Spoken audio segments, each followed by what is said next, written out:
Welcome to the speaker series on a shot glass of recovery. Yeah. Yeah. You get a house, you get a car, then you start thinking that's all you are, but you don't know the truth. So let me spell it out for you. Now I got your attention, now there's a start. Now sit and listen to my favorite part. Life's been giving us some clues. The answer lies inside of you. I am Lisa, the host of A Shot Glass of Recovery, and this is our speaker series. Let's sit back and get ready for some more experience, strength, and hope. Hey guys, my name's Andy and I'm an alcoholic. Good to see you guys. It's good to see everyone. It's 7 o'clock in the morning over in North America, and you guys are so joyful, happy, at peace. And isn't that just a clear enough example of what this program can give us? I mean, you guys have woken up at before 7 a.m. on a Sunday morning. I've just woken up an hour ago. I woke up at 11. You guys are already way ahead of me in recovery. And it just shows what Alcoholics Anonymous and working this program can give us. I always like sharing the gratitude I have for Alcoholics Anonymous whenever I start. And when there was a couple of readings going on, I said the Thomas Merton prayer to myself. And as I was reading it to myself, I thought, hang on a minute, I'm gonna kick it off with the Thomas Merton prayer. So I'm gonna read this out. And we also lost a fellow about in this last week, Gavin. If we can keep him in our thoughts. He was a great guy and he died sober. So yeah, the Thomas Merton prayer. My Lord God, I have no idea where I'm going. I do not see the road ahead of me. I cannot know for certain where it will end, nor do I really know myself. And the fact that I think I'm following your will does not mean that I'm actually doing so. But I believe that the desire to please you does in fact please you. And I hope that I have that desire in all that I am doing. I hope I'll never do anything apart from that desire. And I know that if I do this, you will lead me by the right road, though I may know nothing about it. Therefore, I'll trust you always, though I may seem to be lost and in the shadow of death. I will not fear, for you are ever with me, and you will never leave me to face my perils alone. Back to the gratitude for this fellowship. It's completely changed my life. It's literally given it a 360 spin. If I could pop the old Andy here and you guys could see me, you would say it's two different people. I've made friends outside of the fellowship since I've been sober. And I tell them stories, or before I came into recovery. And they tell me, stop lying, I don't believe you. And that just shows what Alcoholics Anonymous gives us. I can tell you guys the stories of what I used to do, but you guys will believe me because you guys have experienced it as well. So it does mean, someone said, his name's Bruce B. He does an amazing big book study on Tuesdays. He goes, if you want me to tell you how I'm doing in recovery, ask my wife. And it's a great one. It's literally ask your nearest and dearest, how are you doing? And it's a great example of how change is made. I mean, my mother, bless her, I bet you she thought she would never have to stop caring for someone that had the mentality possibly of a 14, 15-year-old. But today I'm an adult and she brings me papers and letters and stuff and relies on me to do things for her. And it's all thanks to the fellowship. This stuff has completely changed me. It's healed me internally. And that's what I was always looking for. I was looking for that internal ease, that internal sense of comfort, that peace. And that's what Alcoholics Anonymous has done for me. And that's what I thought alcohol done for me. When I drank, I used to drink for the effects. I would program my mind that I do like how it tastes like, that I do like that burning feel through my chest. But I don't.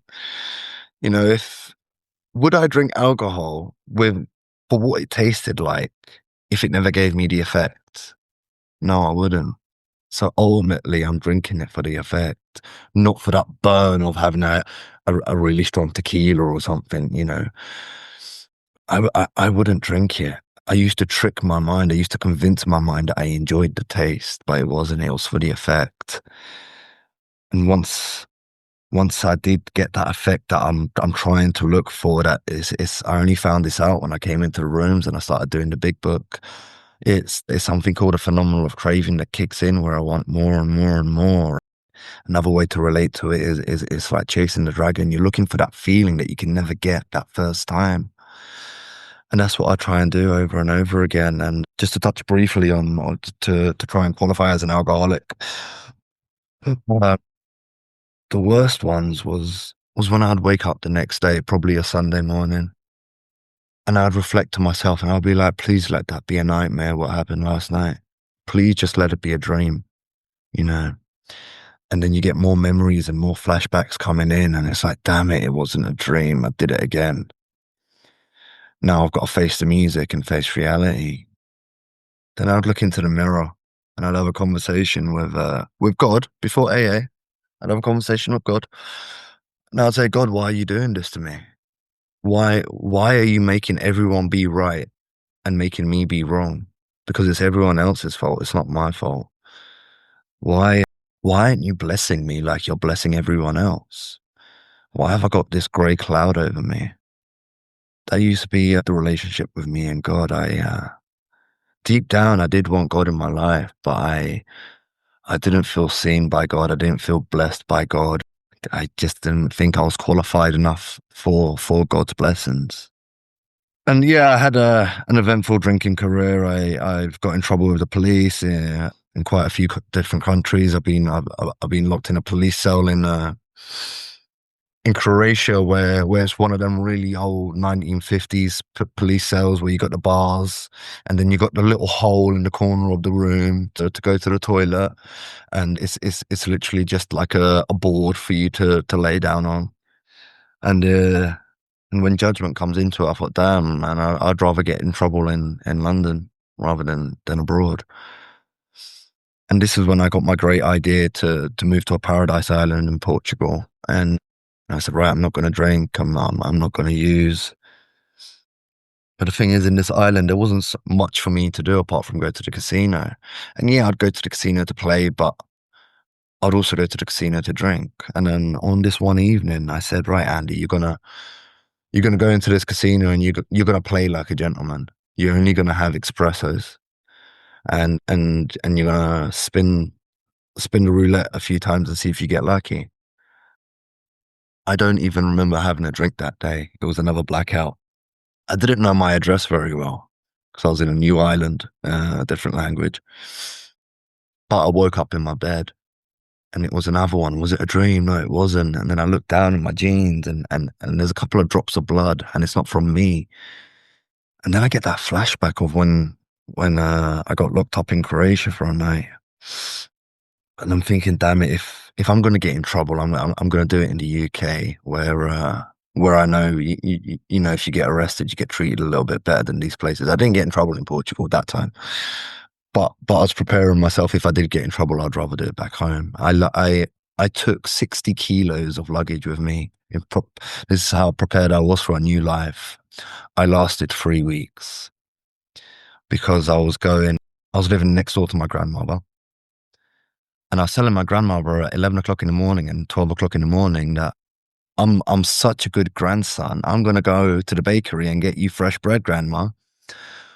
But the only reason I was going to the bakery to get fresh bread is because I'm walking past the bar on my way to the bakery and I'd have a couple of shots at the bar and then I'd get the bread. It was my excuse to get out the house so I could pick up a drink.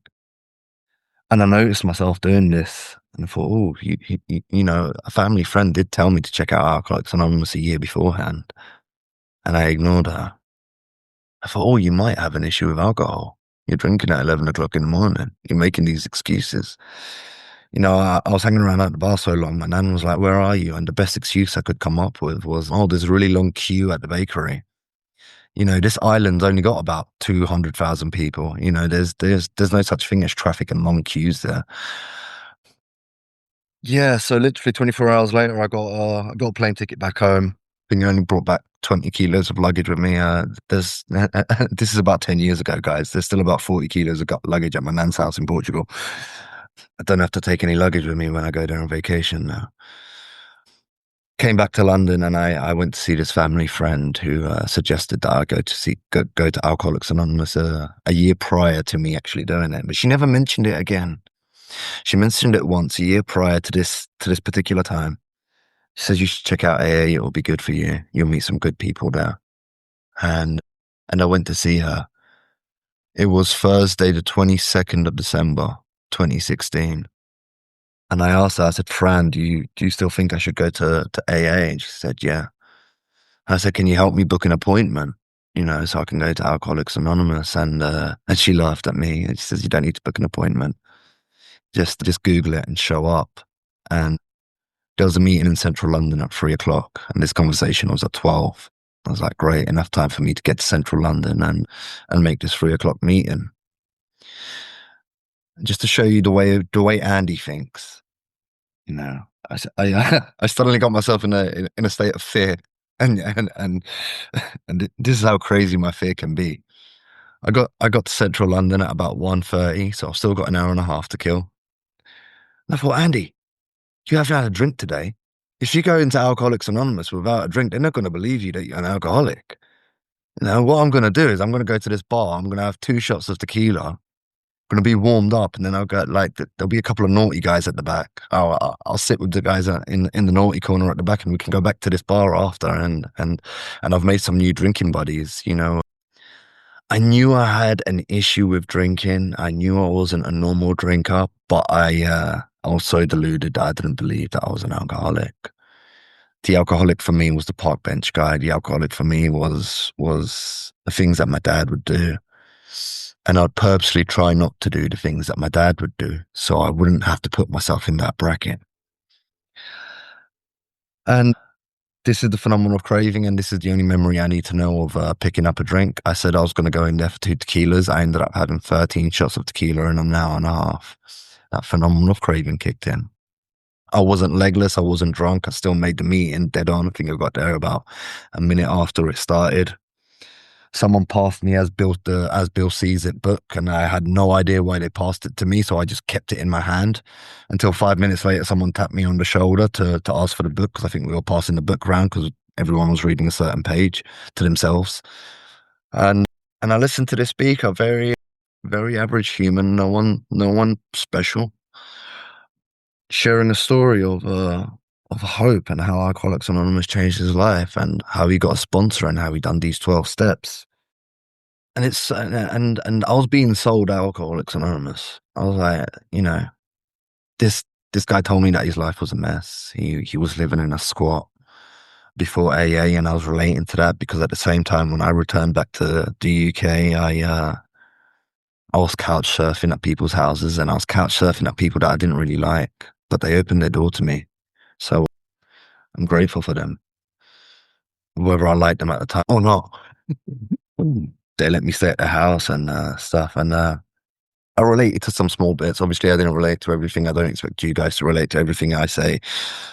The more that I believe that what we relate to is our way of thinking, not our particular story, but the way we think and that alcoholic thinking. So I start looking at these steps, these scrolls on the wall, and I'm ticking them off in my head. The first time I ever done the steps, I was 13 shots of tequila in, and it took me about 20 seconds because I was reading it and I was ticking it in my head. I was reading it, I was ticking it in my head. And step 5, no problem. I'll go see the priest from this church that I used to go to 10 years ago, and I'll do the confession. And step 9, I loved step 9 because I recently split up with my ex a couple of months prior.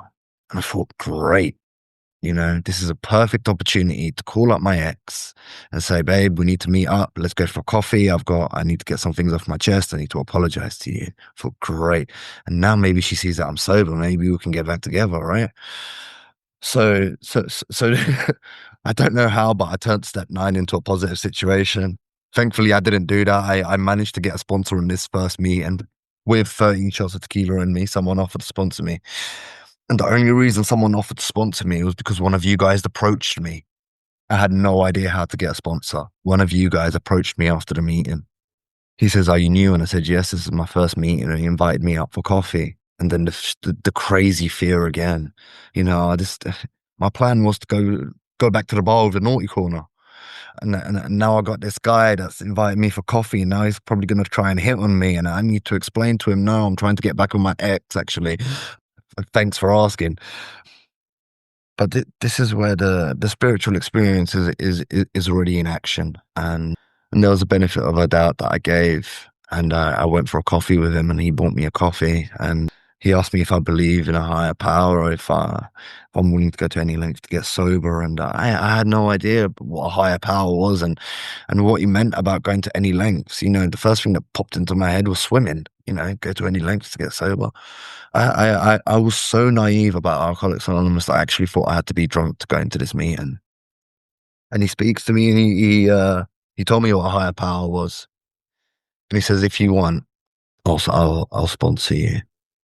And I mentioned feeling like I had a grey cloud over my head before AA, and it felt like that grey cloud opened up, and the sun was shining because of that speaker who said the sponsor changed his life. He took him through the steps, and he got a new way of life. He got psychic change. He's living in the moment. He's living in the present, and it's much better compared to the life that he was living prior. I'm thinking, this guy hasn't asked me for my qualifications. He hasn't asked me for a credit rating, because this is all the crazy stuff that I thought I needed for a sponsor. He hasn't asked me for anything. I'm going to say yes to this guy. And he gave me a couple of suggestions. He told me to go to a meeting the next day. Another thing I didn't think I would have to do. I thought I only had to do one meeting, and I could call up the ex and try and rekindle.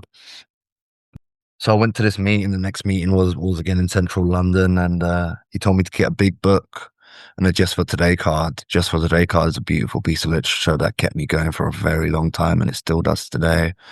I recommend it. If you don't have it, please Google it. The Alcoholics Anonymous Just for Today card. It's a beautiful way to kick off your day. So I go to this meeting on the Friday, the 23rd, and loads of people are coming up to me saying, "Are you Andy?" I'm like, "Yeah." He says, "Oh, Johnny told me you're coming. Welcome, welcome, Johnny." And everyone's saying it. "Johnny told me you're coming. Welcome. What's your number?" You know, if talk about feeling special, helping someone still in the mess, and making someone's ego even bigger. You know, I'm not recovered yet, and you guys are making me feel like God's gift. I needed it. I needed that love from you guys, and I still do today. You guys made me feel worth something. You guys made me feel worth living. And I go to the literature section, and I see these 3 different big books: the hardback, the softback, and the little pocket one. And I got asked, which one do you want? And I picked the little pocket one because it was smaller and it looked easier for some reason. You know, the big hardback one is thick and it's scary. I don't want to read that. I don't want to do any reading at all, to be honest with you. So I picked the small little pocket one, and I got the Just for Today card. And on my way home, this pocketbook is still too big for my liking.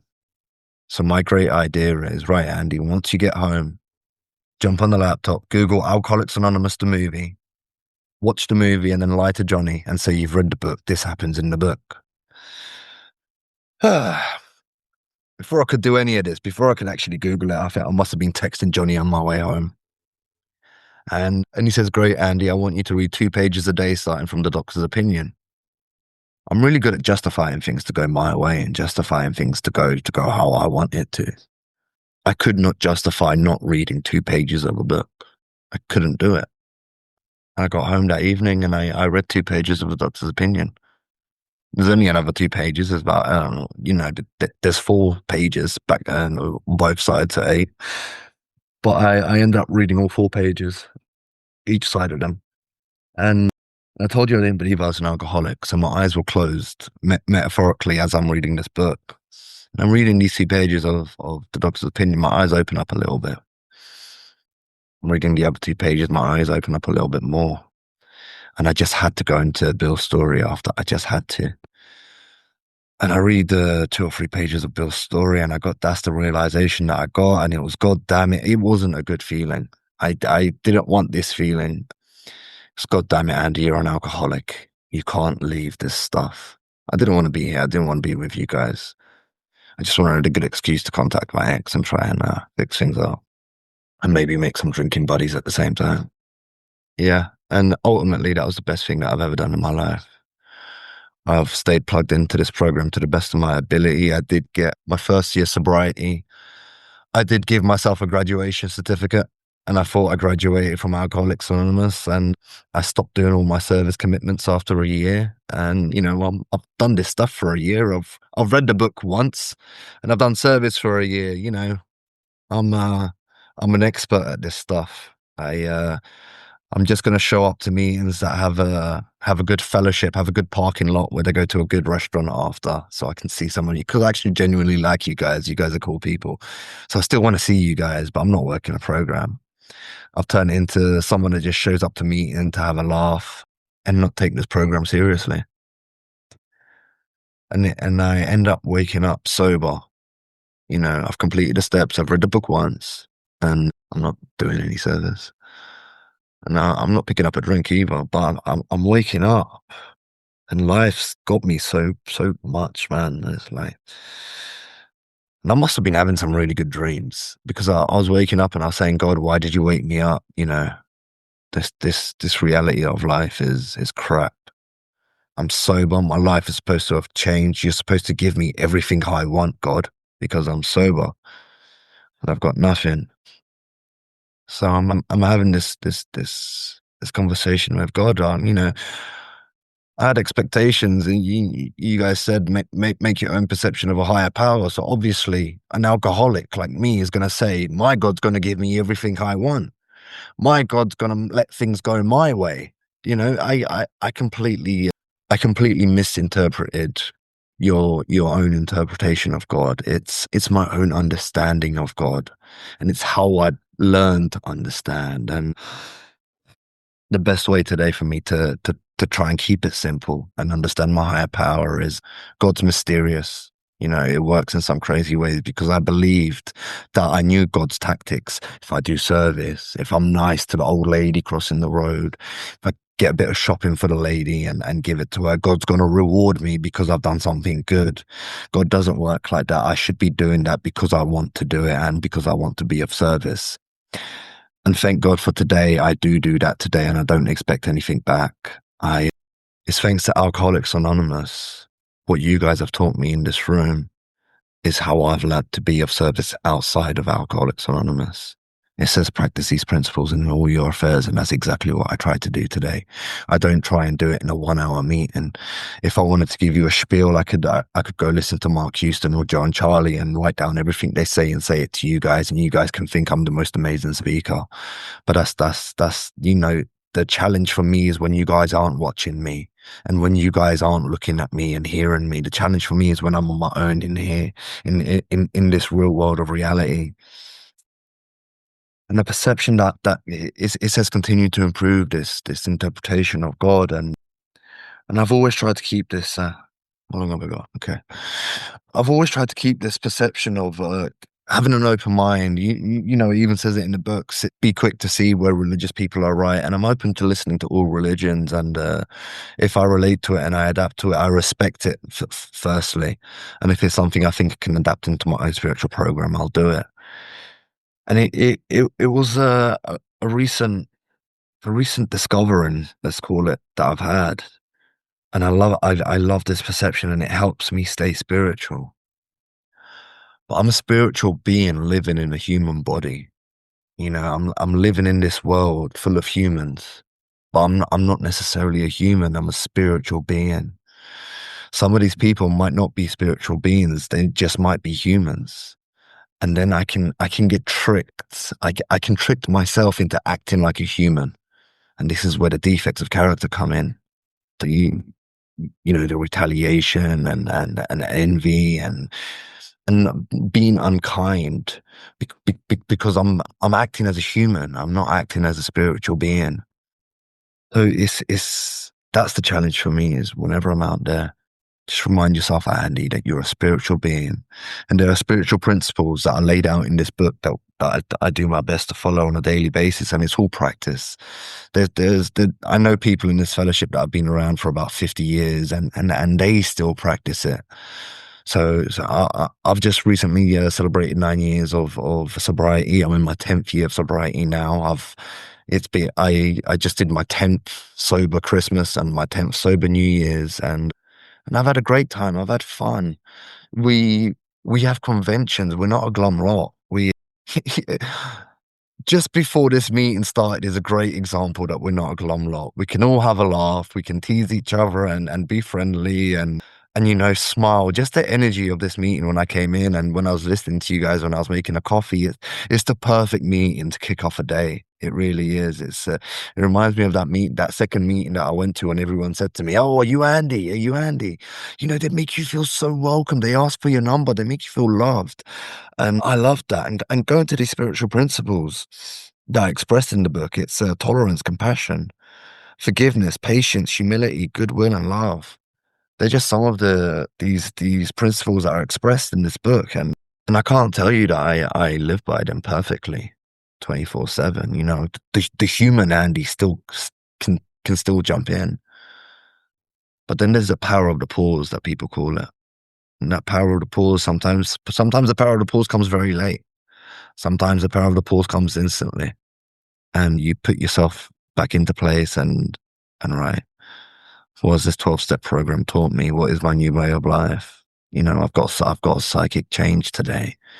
I'm a new person. This is not the end. I am not the human. Don't get involved with the human brain.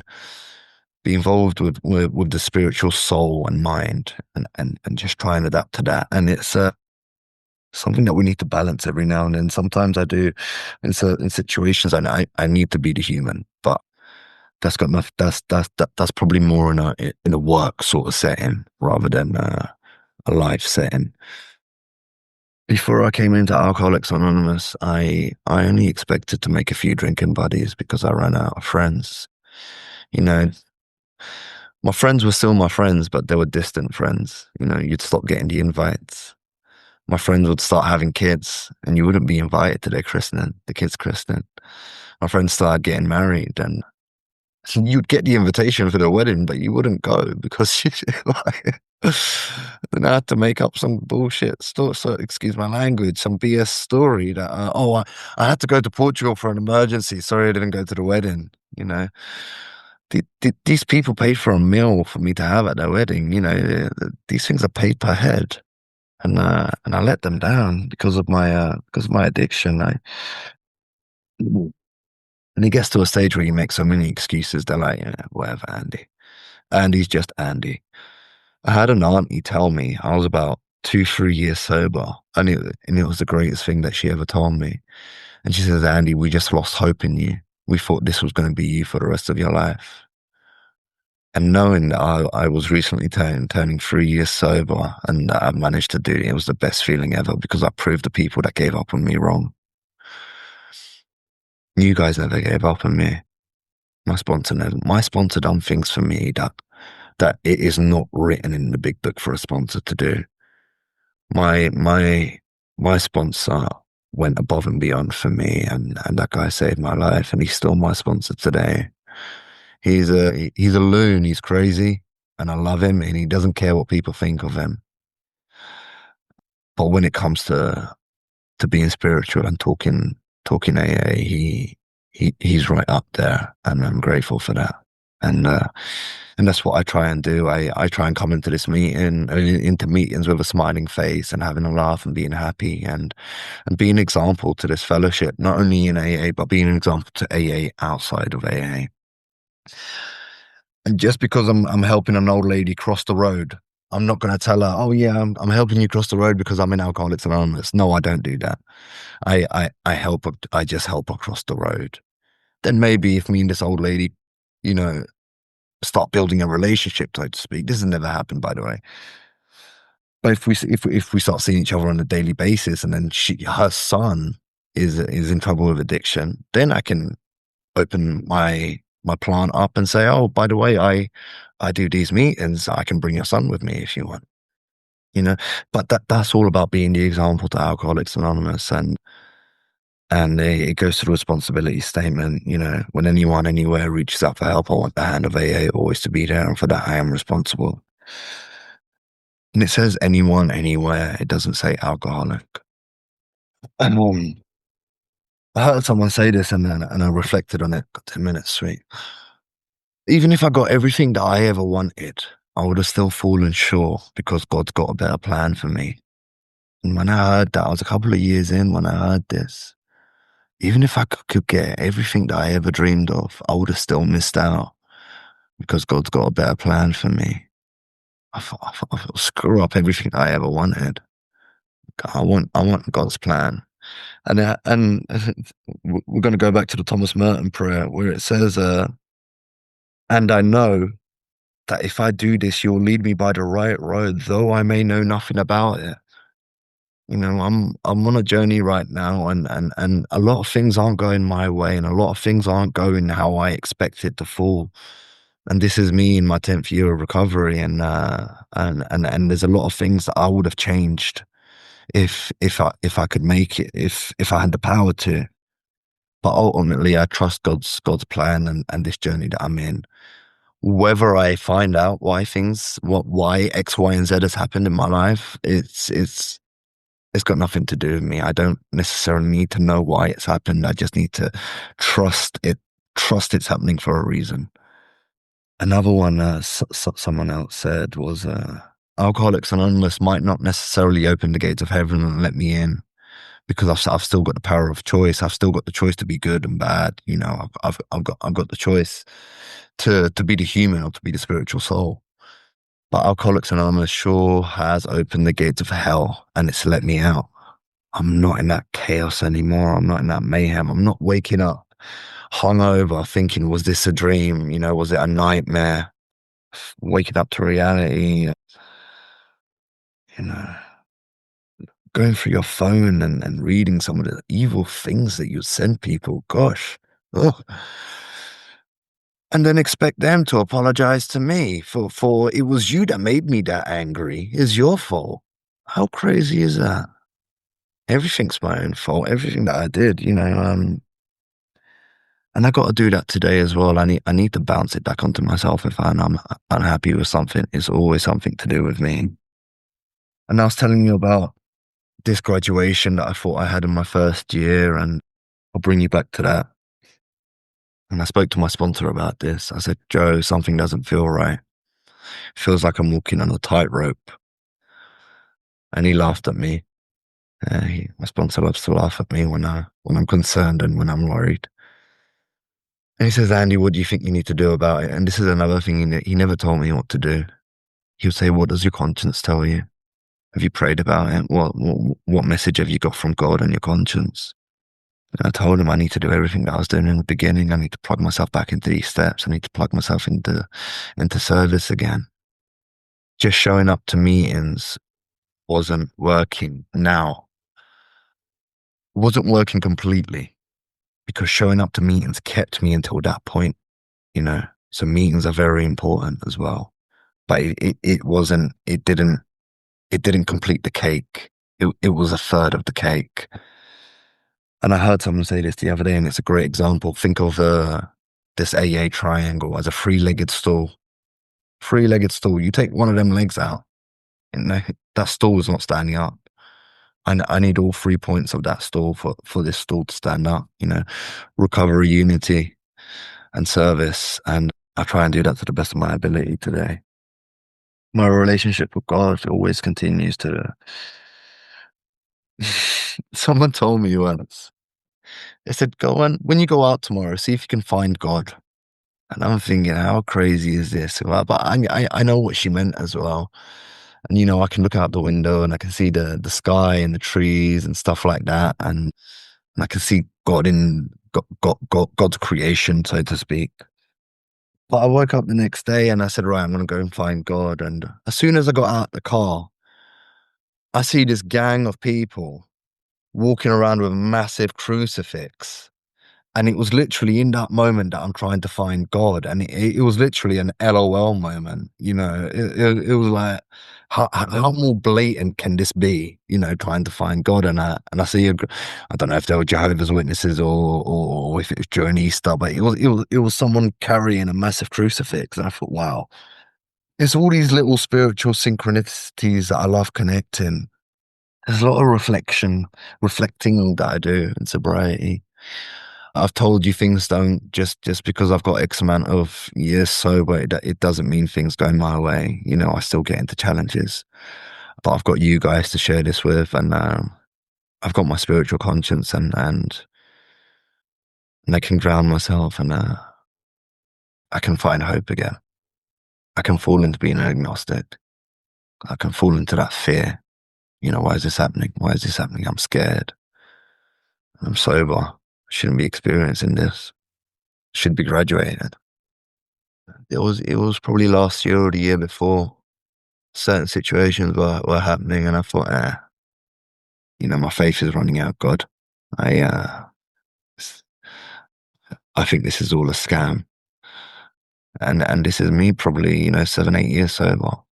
You know, because certain situations were happening, and then I hear this lady speak, and she goes, "Never give up on your faith, because even if it's at 11:59 and 59 seconds." Before midnight strikes, before the worst will happen, God shows up.